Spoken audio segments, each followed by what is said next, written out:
the cloud. Okay, so we're going to start. Okay, so the first meeting was all about the myth of the mirror, the 9 divinities, was setting up the stage of the new story, right? And last week we started, so you know, we had the questions on that laws, and there's this big, you know, energy thing that happens, and matter, everybody decides to have this experience in matter. There's 3 divinities that have tried. We're the 4th. We're called the human primordial divinity, and here we are playing our game. We have a certain amount of time.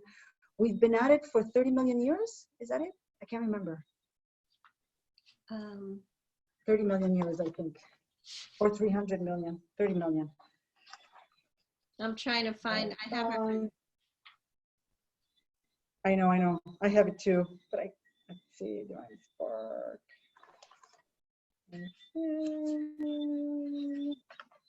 30 million. 30 million years, perfect. And then this is where we're at. And then in the Cosmogenesis chapter that we started last time we connected, we start to point out those 6 elements that make up matter, you know, so that we get an idea of how this thing is working. And those 6 elements are the attractors, which we're going to talk about today, the laws, which we started to discuss, the 8 the 8 derivative laws. Then the time sphere is going to be next.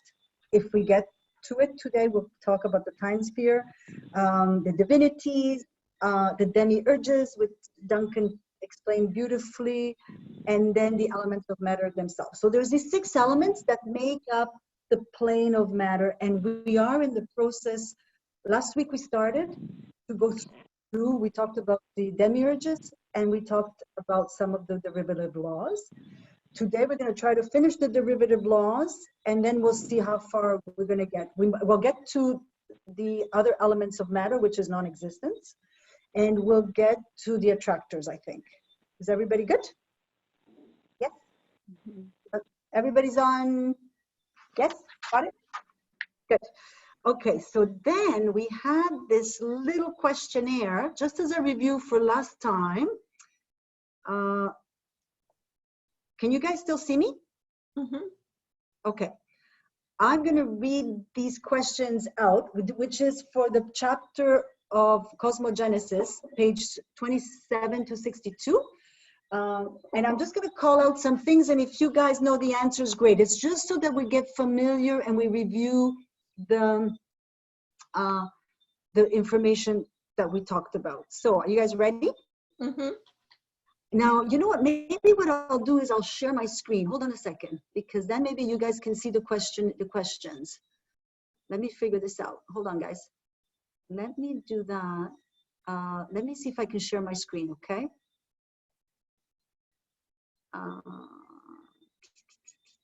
Yes, share. Can you guys see it? Yeah. Yeah. Yeah, beautiful. Okay. So and this is part of the 2nd chapter, so it's all in here, page 27. And now, guys, are you okay with me taking you through these reviews, or is this mundane for you? No. It's Let's good, do it. eh? I like it. Yeah, Yes. yeah. Good. Okay. So Cosmogenesis, pages 26, just so that if you want to follow along, we can add. Okay. So this is the question, the real permeates all of matter through its emissaries called the attractors. Okay, just so that you guys get familiar with the language, we are going to talk about the attractors once we get through the 8 derivative laws and explaining the 8 derivative laws. Okay. Falco puts attractors in his paintings. They're diamonds with a dot in the center. So when you see those, they're attractors in his paintings. You just dropped an atomic bomb. Are you serious? Are you serious? Uh-huh. Diamond with a dot in the middle. No. Wait, do you guys realize what she just said? Like that like, do you get what she just said? No. Yeah, she Okay. said, oh, go ahead. Okay, I just said, because it's in the book, the real thing, like the big enchilada, the real permeates matter through the attractors. Okay, we can't touch these things because we are so not evolved compared to where they are. And now Cindy drops this atomic bomb of information that in the Celtic paintings, when you have a triangle and a dot in the middle, it's an attractor. Mm-hmm. So is it, Triangle or a diamond? oh my, so do you guys realize it's a perfect, it's like the divine essence in that paint, like that does, like, wow. Yep. But diamonds, don't diamonds have more sides than 3? Yeah, but it's the diamond shape. It's Cindy, can you say exactly what he The is? diamond shape is more like a four-sided shape. Yeah. It's 2 triangles together, upside down and right side up. Okay. Oh, so it's a Merkaba then. Okay. No, Oh, but Mix things up. It No, looks like it's flat. He paints it. So he paints like a triangle on top of an upside down triangle and then puts a dot in the middle. That's an attractor. oh my God. Okay. So that shape with the triangle pointing down and then the other one pointing up and they Wait. cross, that's called a Merkaba. Well, yes, they're just wait, attached. They're attached. okay, Yeah. wait. Can everybody go to, Cindy, can you go to page 59? Can you see? No, bring it closer. Up more, up. More to the other side. Yeah. Okay, down a little bit. Yeah. Oh my God. Mm-hmm. So if we, okay, did you see some in the paintings? Yeah, I have. The copy of the one that I have has them all in it. Wow. Can you go? Crotolo doesn't like the copies of the paintings. No, I know that. I kind of figured out a secret, but I can't tell it on tape, on recording. But Okay, no, don't do it now. Don't do it now then. No. Crotolo didn't tell me. I figured it out myself. But yeah, he doesn't. And this is how I figured out, because he doesn't like these reproductions. But so my reproduction painting, when you hold the UV light on it, it doesn't do anything, like in the, it doesn't do anything. But I kept thinking there's power in my painting because Falco painted it. It's in my healing room. I have a picture of Falco's face. So I held the UV light on it and it didn't do anything. But then when I turned the UV light off, the painting started glowing. Oh. So I don't know. Okay. Yeah. Okay. So listen, intention is, okay, Cindy, can I ask you, can you go to page 59 of the book where they have the basic structure of matter and tell me if that design is what, I mean, this one is 3-dimensional, but it's basically this kind of design. Yeah, it's hard to tell. Let me go. Okay. I'm going to bring you to my painting. Okay, so we can see it. And maybe you can see. Wow, to have an attractor in a painting is unheard of. I mean, that's very powerful because it's neutral, right? Can you see? Oh, yeah. Yeah. Closer, Cindy. Yeah. Wow. Lower. Lower. That's it. There, Perfect. yeah. So Eva, it's basically two triangles on top of each other. What shape is that? It's a diamond. It's a diamond shape with a hole, with a dot in the middle. Uh-huh. It's a diamond shape. Now, Cindy, I'm going to ask you something.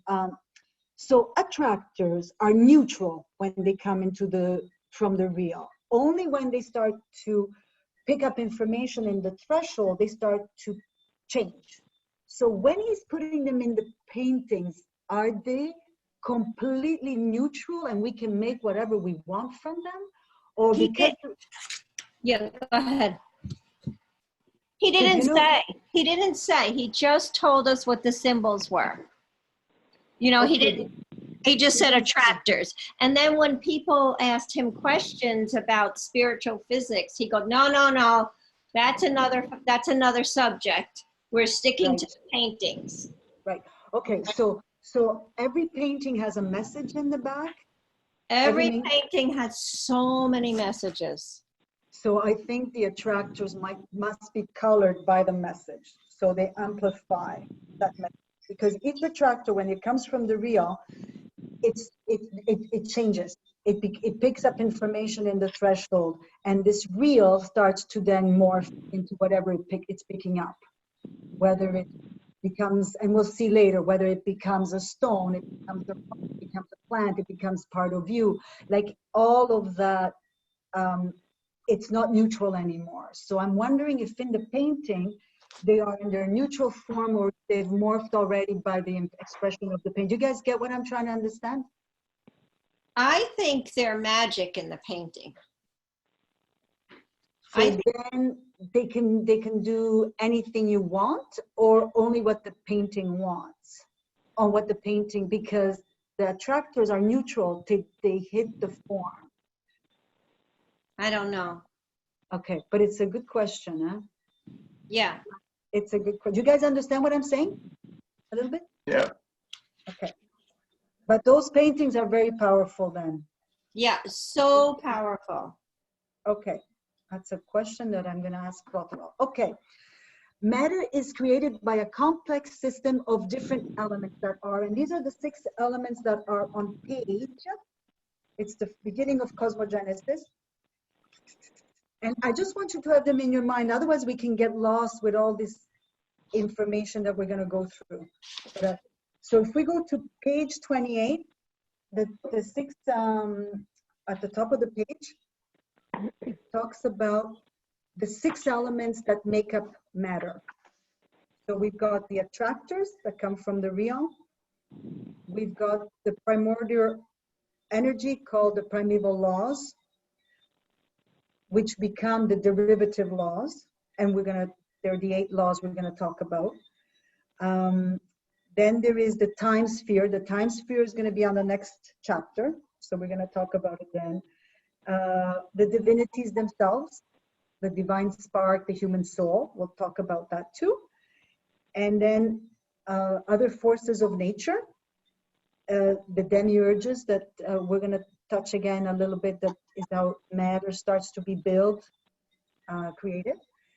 And then elements in matter that are there, like the non-existence, the nothingness, which is also now the enemy. So these are, we've got the story of how we come to have this experience in matter. That was the myth of the mirror. And now we have to understand how this new cosmology is developed. And so we start with these 6 elements. And the next 3 chapters will go to explain these 6 elements.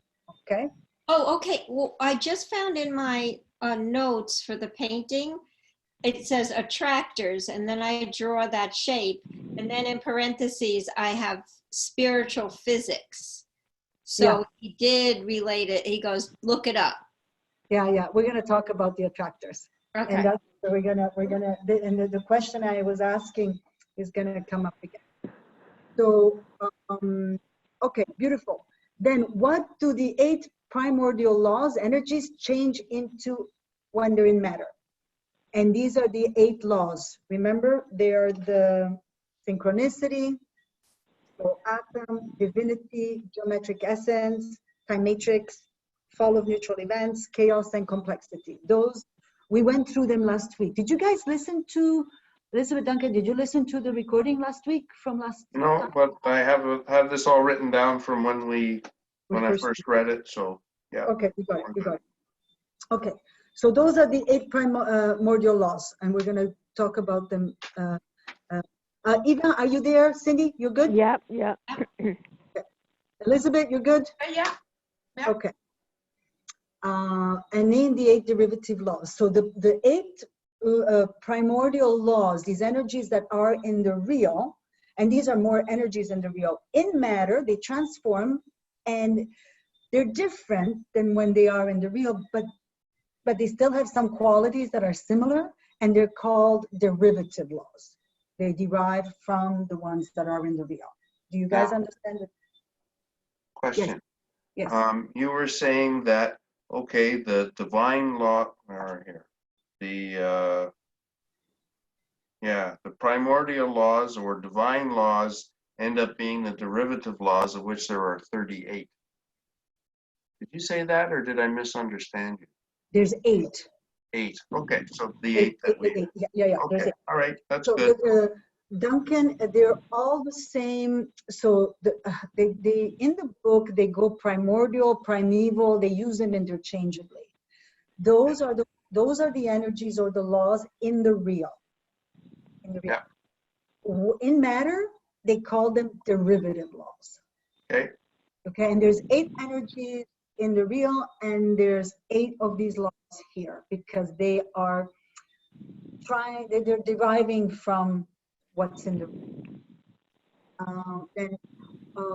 okay, when the real gets, so you guys, okay, when the real gets divided into partial aspects, it creates a new dimension called okay, you guys don't remember this. Okay, so so we've got the real, and now we need to create matter. And what happens in creating matter is the real, remember as it breaks into millions of pieces to enter this field, in that breaking, it creates a new dimension called the I think it's called the world of ideas. Okay, so as the real is breaking into all these little parts, it creates a new dimension called the world of ideas. Yeah. It's in the book. There's nothing. So the world of ideas is this new dimension, and now that is what starts the beginning of matter. And what transports these ideas that are just etheric, you know, in the world of ideas, they're in this dimension that they're not formed yet, are those demiurges. You know, the demiurges give it a code, take the idea, they give it a code, they bring it through the world of perception and get all these other forms to perceive it. Oh, you know what, guys, I'm just going to change rooms so that I don't disturb my friend who's coming in. Hold on. It's going to my little room. Hold on.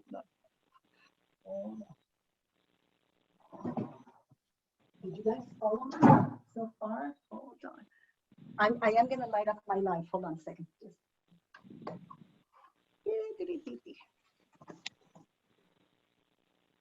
Guys, are you with me? Mm-hmm. All right. Yep. Okay. All of that, we covered it last week, but let me just, if you guys want pages, I can tell you.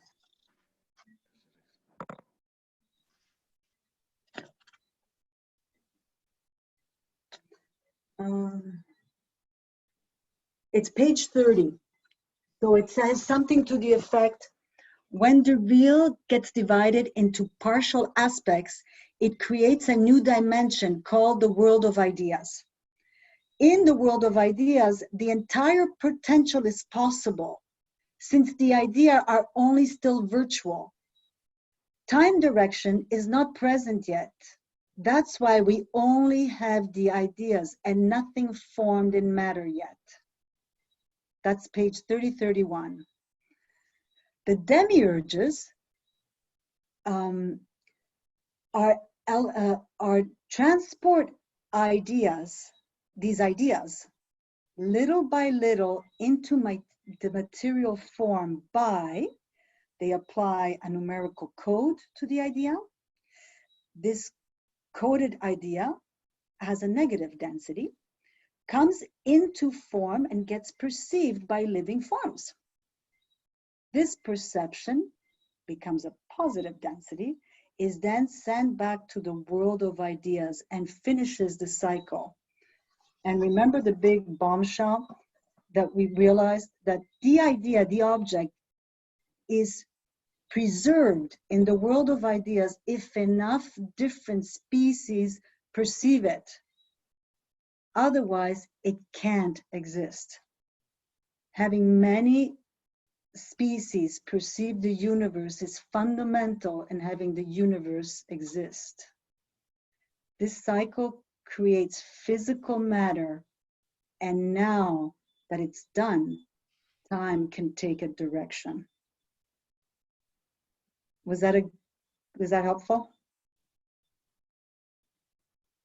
That's between page 30 and 32. Mhm. Okay.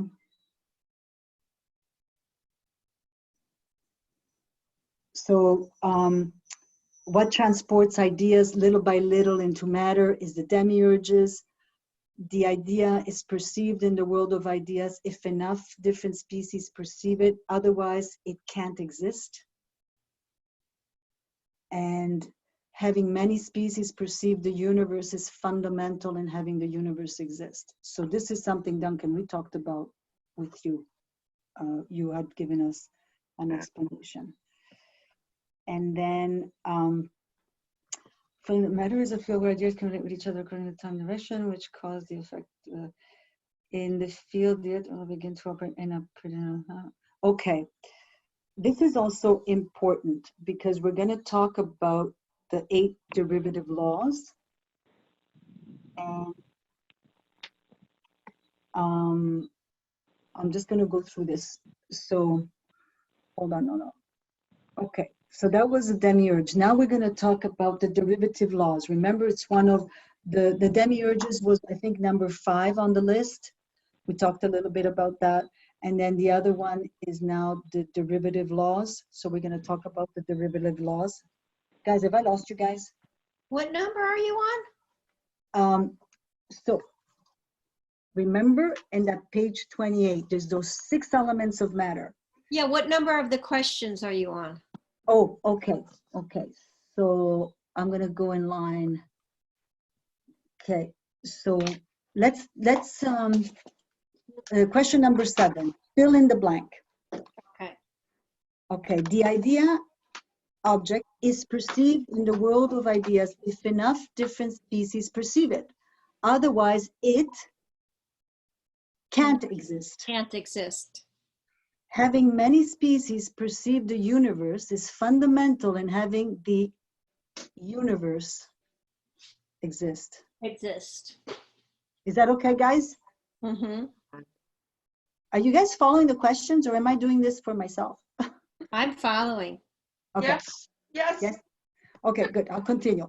Fill in the blank. Okay, this is matter is a field where ideas can relate to each other according to a time direction and with a cause and effect relationship. That's on page 32. In the field, the 8 derivative laws begin to operate in a predefined pattern, an algorithm called a, you guys remember? It's called a time matrix. So this is important, and that's why I wanted to give you the question. So now we're starting to define a little bit the laws, the 8 laws. So it's important to know that the 8 laws have an algorithm to them. And it's called a time matrix, okay? what you're going to see with all the building blocks of matter is it's quite mathematical. That's why it's called physics. Like there's really precise codes of how things work. It's not just in the physics of what we study, but it's also in the spiritual physics. So it's just, time matrix is something we're going to hear about. So I just wanted you to have that. And the other question is, all laws have the same value. There is not one law that's worth more than the other. They're all the same value. Okay? So they have an algorithm called a time matrix, and they're all different. The Damanhurians have discovered some of the time matrices, not all. They've been able to figure out some of the algorithms because they can use them in magic. When they can work with if they know the formulas of the laws, they can then use it to do magical operations. Does that make sense? But they haven't figured out all the algorithms of all the 8 laws. Got it? That good? Yep. Okay, and all the laws have the same value. Not one is more important. And fill in the blank. The fall of neutral events. According to the theory, every event occurs because a neutral event of these drops of rain triggered it. When neutral events become a material event, they are considered a Transformation. saturated event. Okay. They are not evenly a saturated event that define the fabric of time. And this we had a debate and an input from Vesela last time because she's been in some of the spiritual physics courses. She's done a couple of them. And the saturated events create the fabric of time. The unsaturated remain and can be used. When we talk about time sphere, the time sphere, we're going to find out about the unsaturated events. Okay? Is that clear, guys? That's important because we're going to see it again. Saturated and unsaturated. The saturated is what creates everything we see here. The unsaturated, Vesla shared with us, they stay and they can be used down the road by people that know how to use them. They can be used to create complexity in periods of time. So just hold that. Then they are not evenly diffused and they are more, so the fall of neutral events are not evenly diffused and there are more around synchronic line. Bless you. Bless you. Excuse me, thank you. Okay. And events that don't manifest, the fall of neutral events that don't manifest are unexpressed potential and called unsaturated. Got it? Good? Okay. Okay, can you And just then- tell me the 2 blanks above it that we were supposed to fill in? Which one? Okay, the ones about saturated and unsaturated? Hold on. Okay, yeah, is that what? Okay, so a fall of neutral events, according to the theory, every event occurs because a neutral event, one of these drops of rain triggered it. When neutral events become a material event, they are considered a saturated event. Got it? Cindy, did you get it? Okay, so the first, what is that? After the drops of rain, there's, okay, when events become, okay, I got it. When neutral events, there's nothing else. It's just the one on the third sentence, on the third line. Okay, There's not- saturated. Saturated. They are not evenly diffused and there are more around synchronic lines. Okay, And B, events that don't manifest are unexpressed potential and called unsaturated events. okay. Okay. What I try to do with these questions is to bring you to things that I think are important for you to remember. Fill in the blank. This is on synchronicity. So we've entered the 8 derivative laws. The first one was neutral event. The second one is synchronicity. Synchronicity is a force that creates a constant what? Link. Link or bridge? Yes, Link? yes, between all events. Not by cause and effect, which says this happens, then this follows. So not what we think it is, but a force that creates a constant link as if it was on the same timeline string. Mhm. Let us say that synchronicity is like a string to which all events are tied. So then, if an action moves one of those events, the repercussion will be felt throughout the cord. And the cord, what is the blank there? It's synchronicity. Synchronicity, and have an effect on all the other events as well. So synchronicity is not what we think, oh, because this happened, it's different than that. They give an example in the book, and the example is, they give two examples, and they say, this is what synchronicity is not. So the guy needs a pair of shoes, and out of the truck falls a pair of shoes. Okay. Question. Yes. Could that not, because I'm just going back to my original notes here, I'm just wondering, you're saying the blank should be synchronicity. Could it also be simultaneously? Will be felt throughout the course simultaneously. Yeah, yes, but simultaneously, yes. You can say simultaneously because it's happening at the same time. And if one doesn't happen, the other one wouldn't happen. But I think simultaneously would not encompass the full effect. It could define the action. Synchronicity. Okay. Because synchronicity is not a single event. It's a concept. Yep. And, Okay, gotcha. Got it. Yep, thanks. It defines it, but it's not complete. Okay. You guys okay? Events are always synchronic and pursue a common goal, which we identify with the concept of.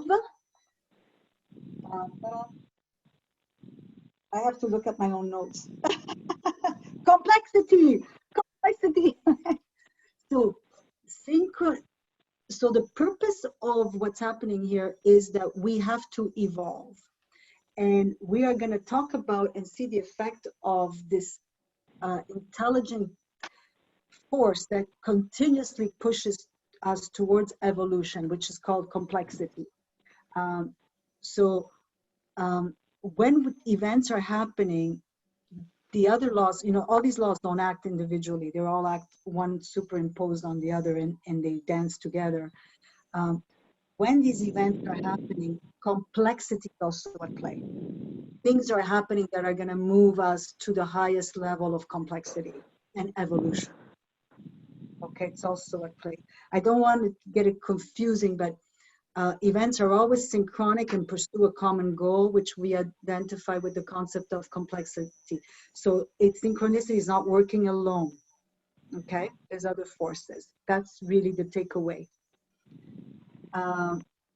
Synchronicity is what is actually selecting the events that take place at any point in space-time, overriding the principle of Cause and effect. Yes, cause and effect. And synchronicity is not uniformly diffused. There are more along the Synchronic line. Yes. And understanding this law. Yes, good job, guys. And understanding this law allows magicians to impact form without having to take physical action. This is called the magic of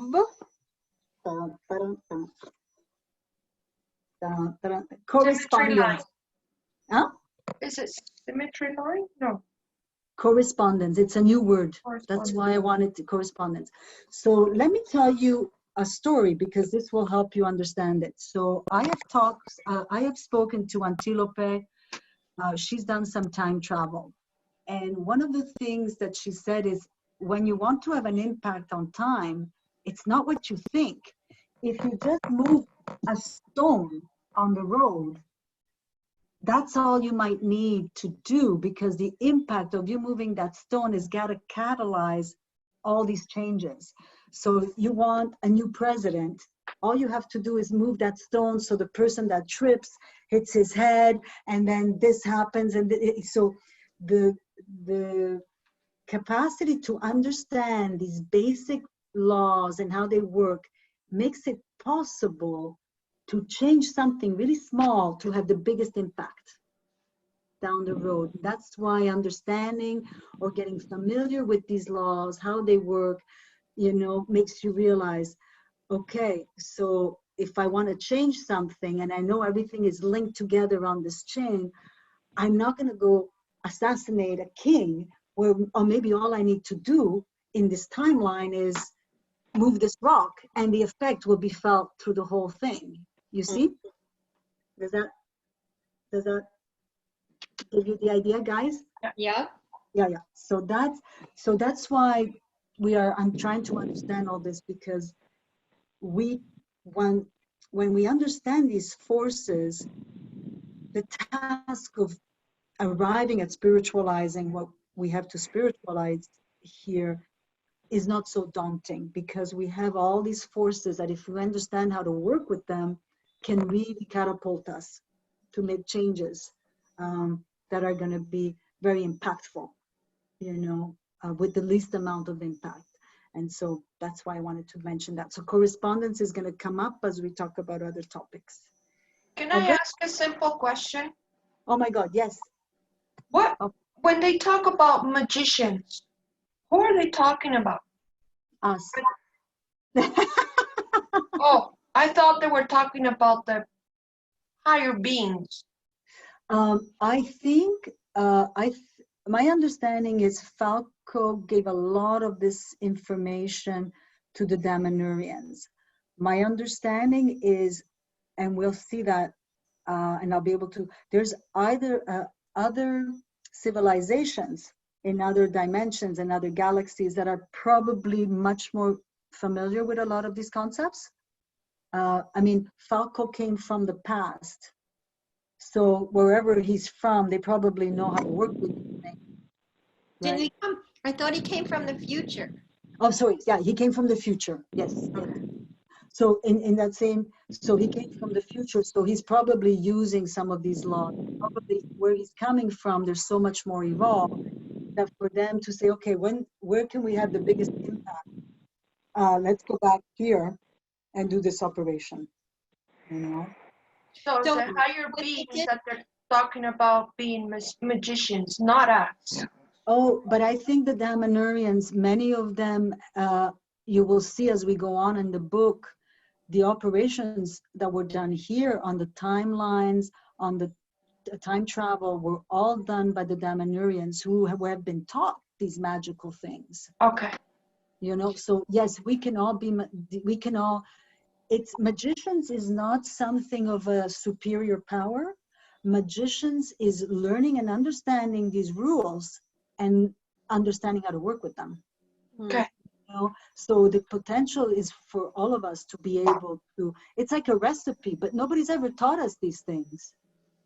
You know, we call it magic, but the physicists that I know that I really admire said, it's just physics we haven't figured out yet.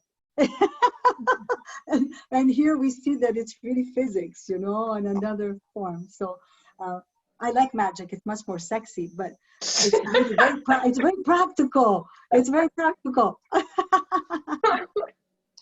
Alessandra, when Yes. they time travel, did they go into the past or the future? It's much easier to go into the past because you know, because you'll see as we go forward. So one of the things that Antilope said, when they do time travel, they use a lot of water. And wherever they're going to go, wherever they're going to land, they have to make sure that they remove something, because when a time period is finished, it's complete. All the complexity and all the elements of that time are a whole. So you can't bring something else in, you're gonna pop it. So you can't just go in. You have to take something out so that you can allow something in. So there's just specific things that we are going to, as we build on these topics, we're gonna understand. So mass and complexity, there's a certain density that needs to happen. That happens in a timeline that's done. So when they time travel, they have to make sure they take out something from that time area that they want to go into. And the person that goes in, they say they get very dehydrated. So it's almost like the water part of who we are when they do this movement in the time, in the time sphere that they go into, or time line they go into, gets compressed. Like physically, they take a hit. It's not so easy. So, and then when they come out, they're quite dehydrated and they lose a lot of weight. So when you start to do time travel, it's much easier to go in the past because you have the landscape or you have a map. In the future, you don't have the map. Not us. Not us. And remember, we're going to talk about time. Time, I'm going to make you change completely the way you think of time. Time is like its own ecosystem, and it's its own sphere is one of the ways that we refer to it. But we'll see it's more like another kingdom. We have the plant kingdom, we have the time kingdom. They're very similar. The animal kingdom, there's a hierarchy. It's fascinating. So we're going to change the way we look at time. And then we're all really going to become magicians. Yay. Okay, so that takes us up to date, the review. So what we did last week is we went up to the second law, which was synchronicity. We did the fall of neutral events. Then we did synchronicity, and then we got now the soul atom and the other 4 or 5. You guys ready? Mm-hmm. Go through. Yep. Okay. Let me go back to my screen. So I'm going to stop share. I'm going to stop share. Yeah, and there we are. Okay. Everybody's good? We're good. We're good. Let me just go here. Okay. So now we are on the soul atom, page 39. Go to page 39.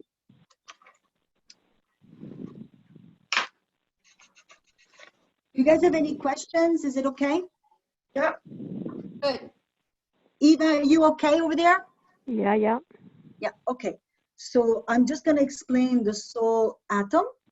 Or Duncan, did you want to explain it? Was this something I had, or you want me to do it? Well, I have notes here. Okay, okay, I didn't do a diagram, but okay. so a soul atom is a tiny small particle that can travel through the universe in 0 time. Its function is that of creating the objects that fill the universe. In spiritual physics, the basic code for creating an object is called a rhythm number, which can be superimposed of the number. On the demiurge. Number of It's the superimposed on demiurge. the, yeah, yeah. Used to define a specific idea. Then the aggregate number can be, or the number added together can be understood by the derivative laws and used applying time direction to a specific object. Beautiful. Okay. I read it. I'm not quite sure what it means. Okay, so let me give it to you in a little bit of a simplified version. So basically, the soul atom is okay. Let me just see. Mass and energy. Okay. Okay. So the soul, everything that is in the world of matter that we have has the soul atom that travels through it. Now, if it was defining all of the shape of everything in matter, it would be too difficult. So it's not defining the whole book. It's just doing a line through it, a symmetry line, because then it can go very quickly. And what it's trying to determine is it's trying to make sure that it gets at 0 time, that it touches every form in matter. And it's doing it in the most cost-effective way through just putting this line right through. But like everything, it's not just a line. This line divides energy and mass of the objects, of every object. Because remember, we're about doing complexity. Complexity is less mass, more energy, okay? So I don't want to complicate it because it's also complicated for me. So simply saying, it is the outline of every form at the universe has the soul atom. The soul atom creates everything that is in matter every second that we live. So it is really important. Your contribution to the whole is really important. So the more you can stay on your path of evolution, you're constantly contributing because the soul atom is coming through you and is impacting everything else. Okay, so the important thing of this law, it gets important as we start to understand time travel, because how do you go and travel in the past? Well, you've got to take all these things into consideration, you know. No, I'm going to complicate it. Okay, so let me scrap all that. Let's just keep it simple in the sense that it is this little atom that goes around everything in the universe at 0 speed. And in order to do that, it's not defining all of the shape. It's just putting a symmetry line through everything. And it's an important symmetry because it balances energy and mass of every form. And it allows it to what it's doing as it's doing that, it's adding an additional code on the code of the demiurge. It's called a rhythmic number. So it's giving it more substance. And then that can be perceived more easily, but is then perceivable to the derivative laws. Okay, so the importance of the soul atom, it's going through everything at 0 speed. At the same time, it uses a symmetry line to do that because then it's faster.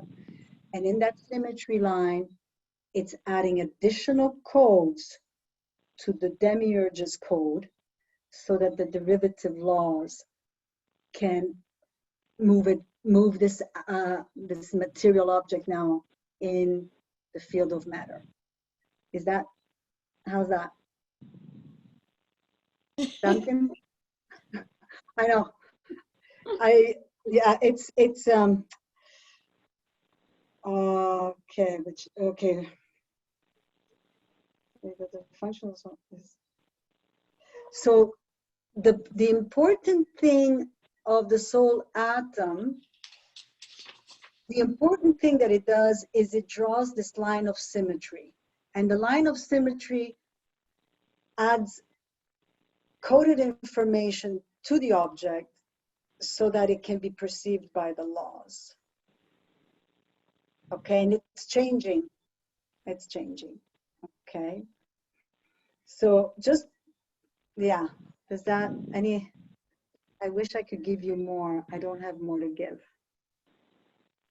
Guys? Well, Crocelo's been doing spiritual physics with my friend for the past 3 days, and they're exhausted. They're exhausted. So yeah, whatever you say, I'm writing down. Okay, wait, let me see if I can help you with this. Okay, so to summarize, we can say that the function of the soul atom is that of drawing the line of symmetry. We can further say, that's page 40, we can further say that this line defines the relationship between mass and energy in a given form. Oh, and this,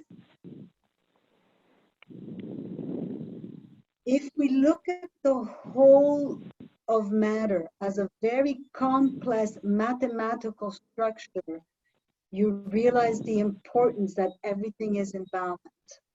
And the soul atom is another element that helps to maintain that balance.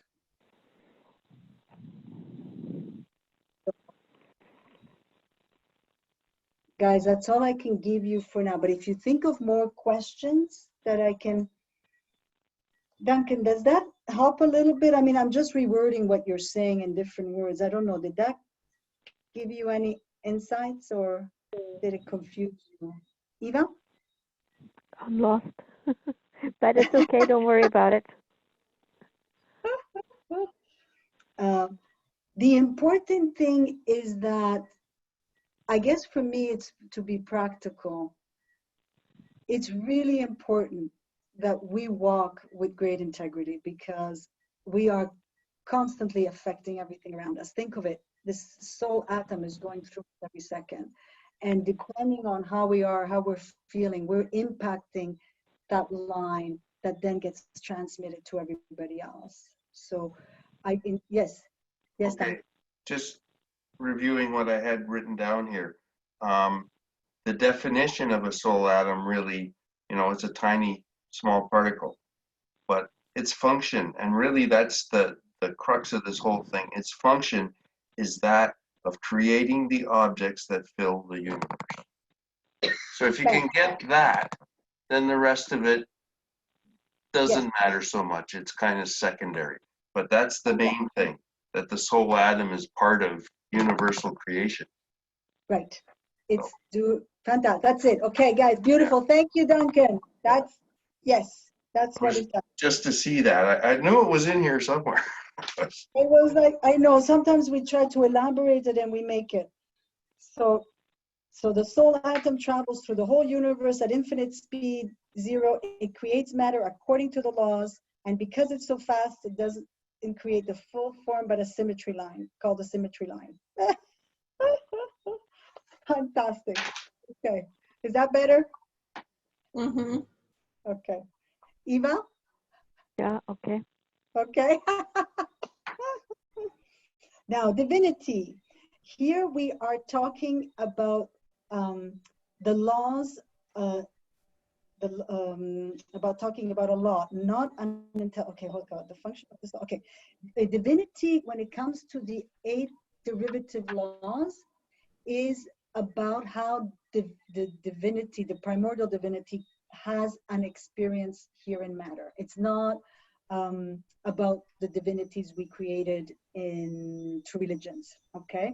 So this law, the law of divinity, talks about how the primordial divinity comes into matter. That's really all we need to know. It's the myth of the mirror.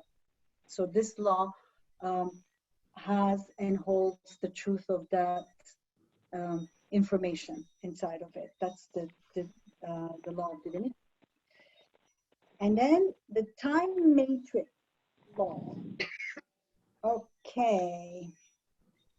Let me see.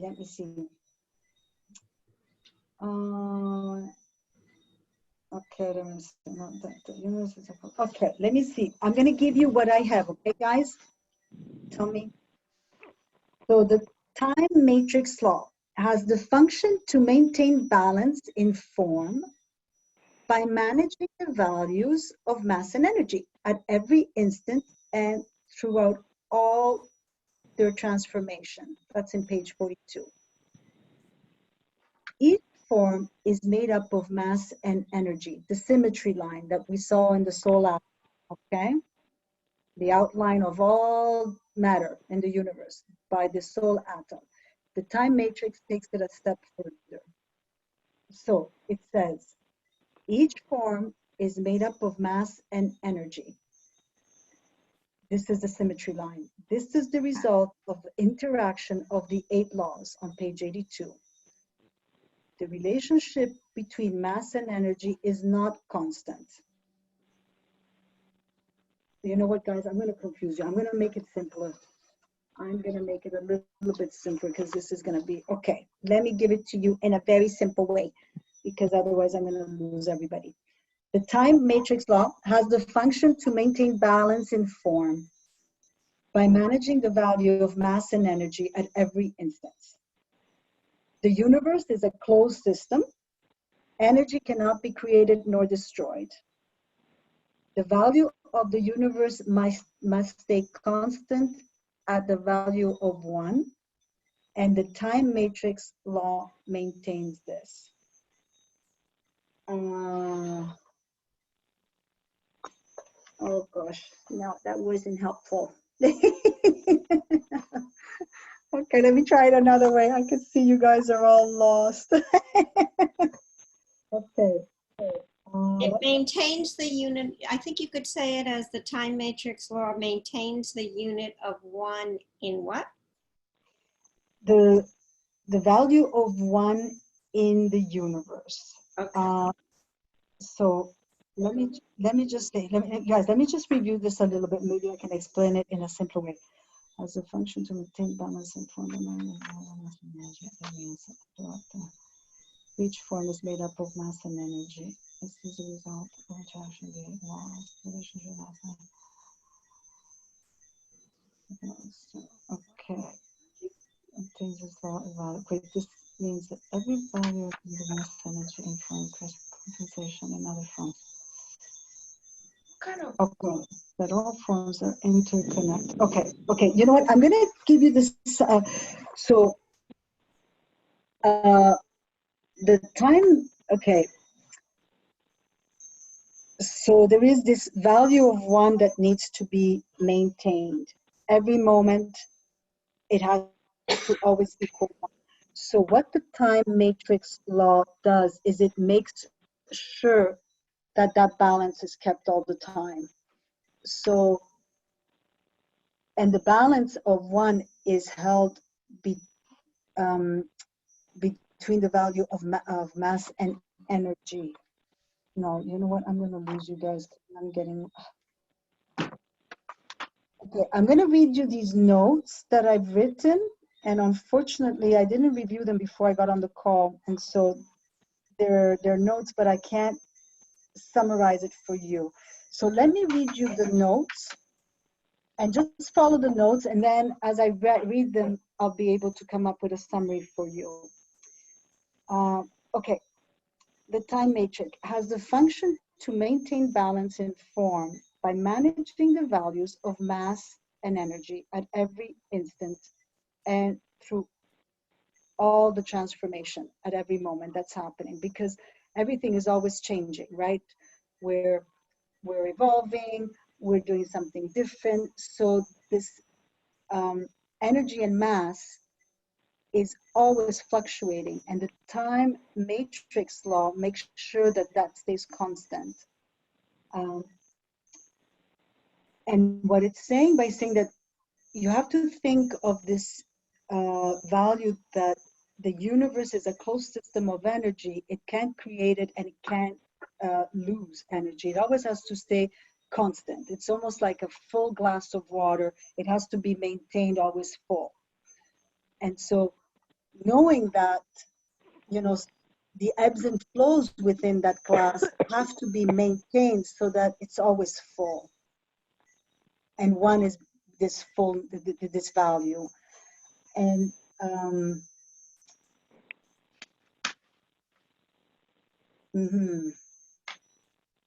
so that means if there's a variation, when there's a compensation between energy and the mass, there's compensation happening to make sure that it's always equal to 1. So this law makes sure this balance is maintained.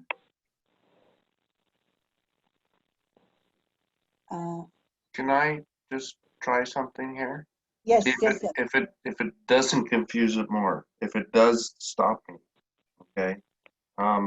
What I have here is time matrix manages the relationship between mass and energy during successive transformations by determining the form of the line of symmetry for every object.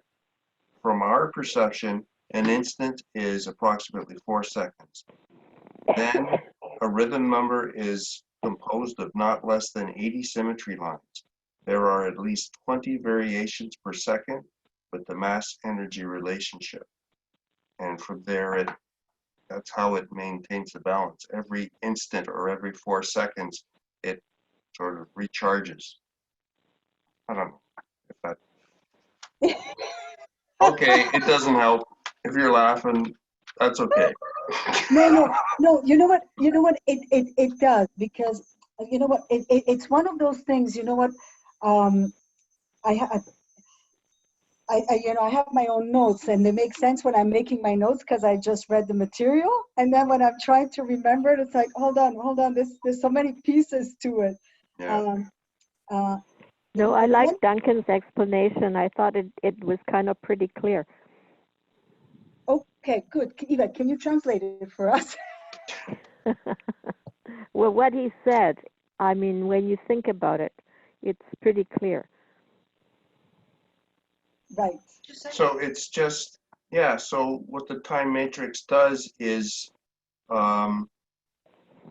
say it manages, and you were saying it balances, so I'm just saying manage instead of balance, the relationship between mass and energy during transformations. And it does that by determining the form of the line of symmetry for every object. And what it does is every instant, and in our perception of time, that's every 4 seconds. There are 80 symmetry lines, and there are at least 20 variations per second within the mass-energy relationship. So if it's recharging it every instant, it'll keep that balance. Right. Okay. So that's what the time matrix does. The line of symmetry belongs to the soul atom. So this, the time matrix law, keeps that balance by the mass and energy can have 20 variations per second from the point of view of human perception. Wait. The function of the time matrix then consists of the instant after instant that the mass and energy value for each should be. This means that it must determine the form of the line of symmetry for every object. Okay, so this is on page 43. The function of the time matrix then consists of determining instant after instant what the mass and energy value for each form should be. This means that it must determine the form of the line of symmetry for every object while calculating their sum value that will always be 1, page 43. That's a good summary? Yep. Okay, I think we're good. Okay, so it's determining. So it's the time matrix. Every moment, it's looking at the line of symmetry and adjusting it so that it's always the value of 1 between mass and energy. Is that it? That sounds good. Yep. Is that what we were breaking our heads for? That's it? Yep. Jeez. That's why we have book clubs. That's why okay. This is like Shakespeare. Oh my God. Okay. Oh, yeah. Okay, the geometric essence. Okay. Elizabeth, do you want to do this? Oh, no. No. Here. No, but it's your notes. No, you do it, because I didn't do anything. No, you do it. Okay, go for it, Duncan. So it's a one-liner. Well, basically, the law which gives size and shape to forms. So within the code of each form, we can also find its duration, meaning how long the atom composing that form will exist in that particular configuration, defined by an appropriate rhythm number, as well as the space which that form will occupy throughout its existence in time. And what does that mean? Yes. Okay. Wait. Don't give up. I'm gonna, okay. I'm gonna give you guys some, I took some notes. I want to share them with you and hopefully I'll remember what it is that I was trying to say. Okay. Geometric essence is the law that gives every object a physical definition. Okay, so up to now we've had symmetry lines and we've got this value of 1, mass and energy. Now we've got some shapes, we've got form. Okay, geometric essence gives shapes. Add some oomph on the bones. Okay, it's the law that gives every object a physical definition. It gives size and shape to form. It establishes the volume, the weight and density of each form. It's the meat on the bones.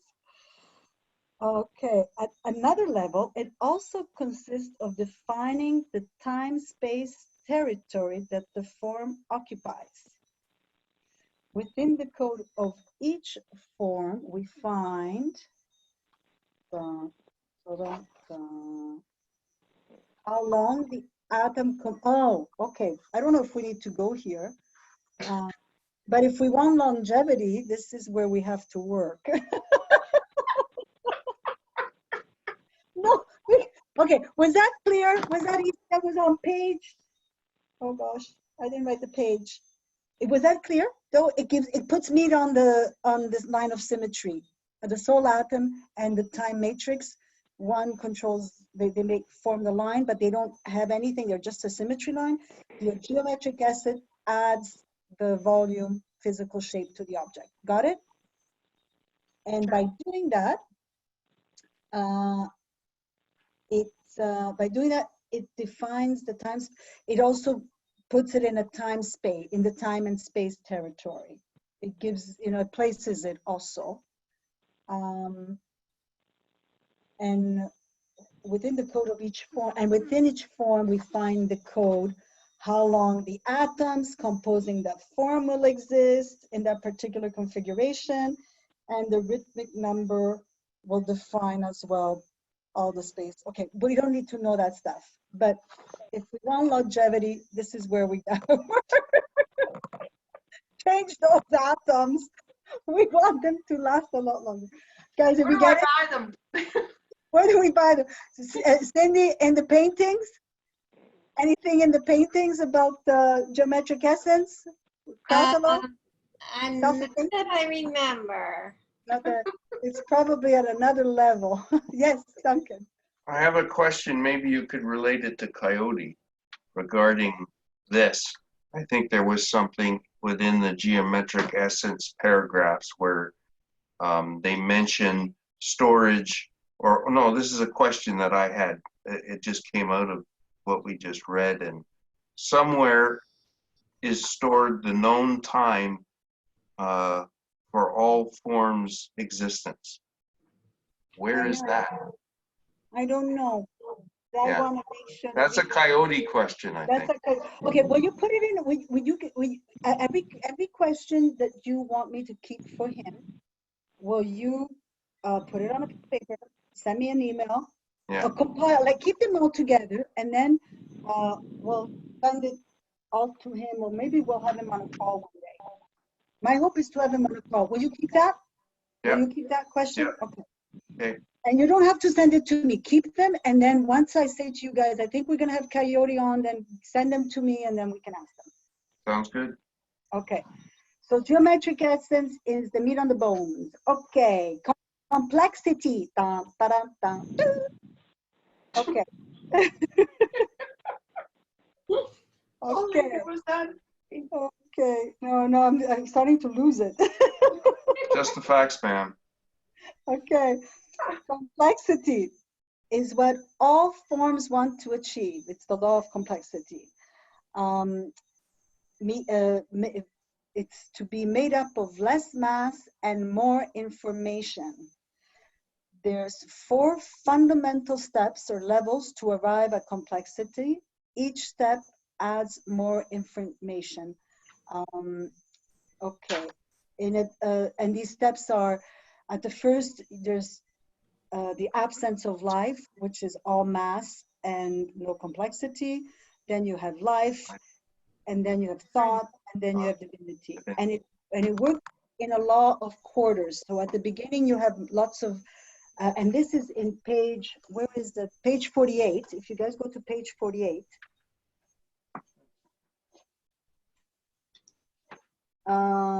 Page 46, sorry. You have this. Guys, do you see this? Yeah. So that is what the law of complexity works on. It explains. You know, we are in everything in time, and that shows on that picture. We are always, the law of complexity is always choosing that the direction of what's happening between mass and complexity is that we are moving towards more and more complexity. Okay, so that's the function of this law, and this But as information increases, mass decreases. yes, yes. So as at the beginning, you'll see of the page 46, there is mass is all, it's all mass. There's no complexity, and then that's at the beginning, the absence of life. And then as you get life, they say there is a law of quarters, you know, so then you have mass diminishes by 250. But that's not as important as the fact as the law is to create constant, moment by moment complexity. So to move us away from mass and move us toward more and more complexity. So less and less mass and more complexity. And this is important. These are important concepts. I want to make sure I can explain this to you guys well. Let me see where it is. Hold on. Okay, this is important. It goes, so we you know, we start off with a lot of mass. As there's evolution, we get more and more complex. There's less mass, there's more information. And in the divine state, there is no mass, there's just pure energy, pure complexity. And they give the reference of the microchips, right? They get smaller and smaller, capable of more and more data. That's the best analogy. What is important here, and I want to make sure that we cover this, is in addition to the absence of life, thought, and divinity, which is the different levels of complexity that they give reference to. The first one being a lot of mass with absence of life, and divinity being full complexity. It's just to give you the range of what it looks like from that diagram on page 46. But this is what is really important. As mass diminishes and complexity increases, we arrive at what is considered a level of justice. That means that form that reach a certain level of complexity can't go backwards anymore. They stay at that level of complexity, okay? And they talk about, once these level of complexities are reached, they're irreversible. And complexity flows out. And the other thing, and this is also interesting, because when we talked about we can't create energy, the value of energy and mass is always one in the time matrix. Here, complexity can exit our universe, okay?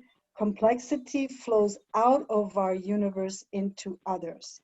The theory is that the universes sustain each other in this way.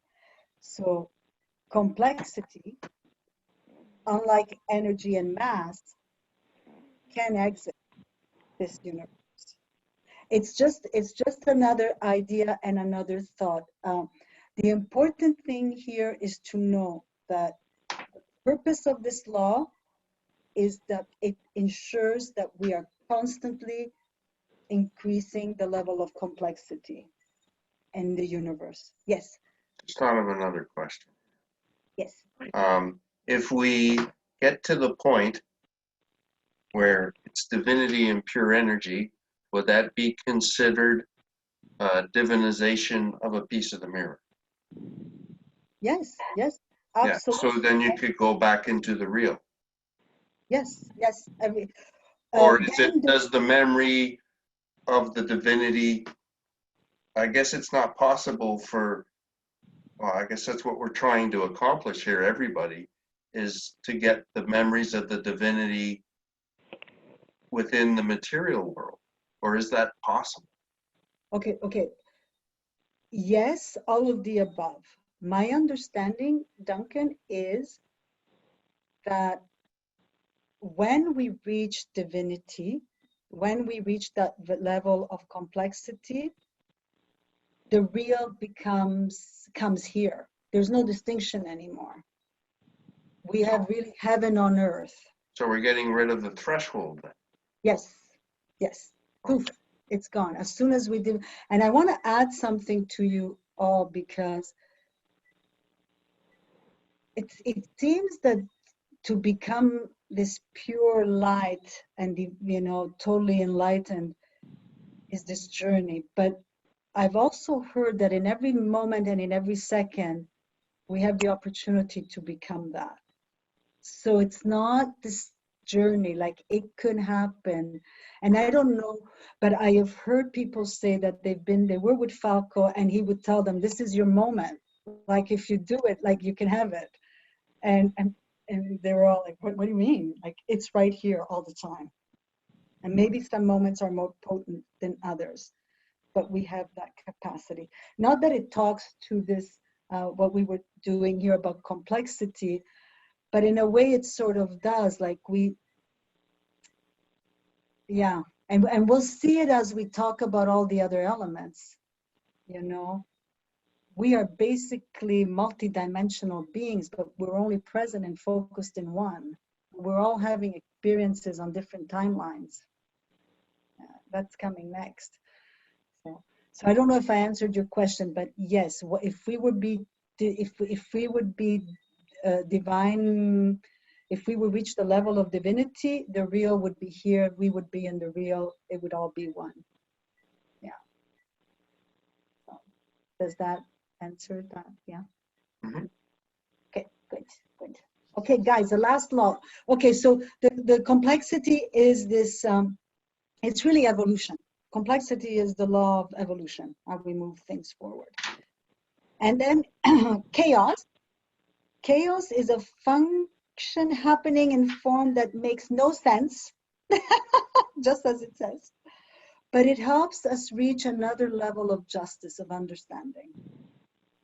And the other thing about complexity, guys, that is important is as we, okay, so they talk about these levels of justice that we arrive at.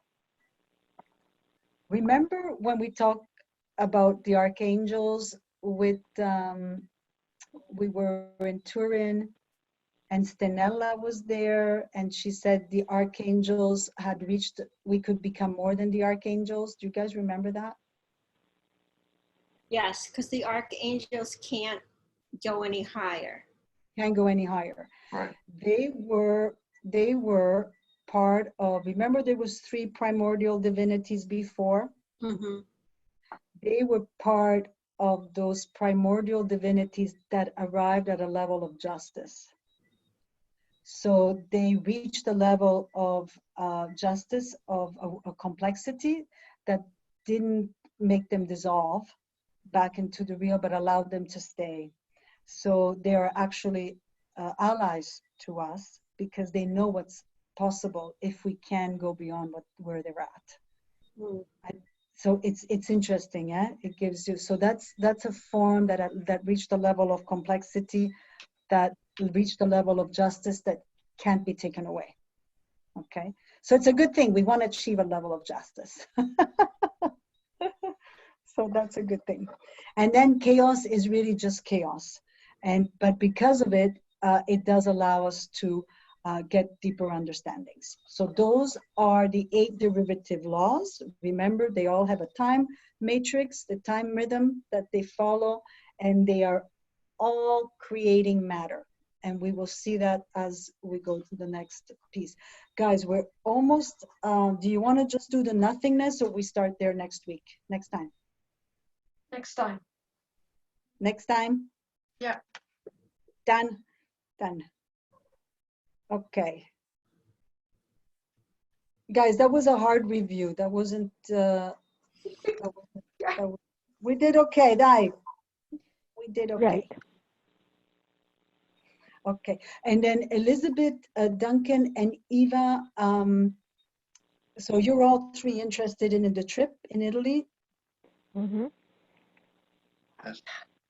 Yes, you guys want to come? You want to do? Okay. I'm interested, yes. Okay, let me know. Send me an email if you want to go back to Damanhur, or if you guys are going to do the Amalfi Coast from there. What is the Amalfi Coast? What is it? The Amalfi Coast is a beautiful, but it might be a romantic journey for Elizabeth. It's a romantic thing.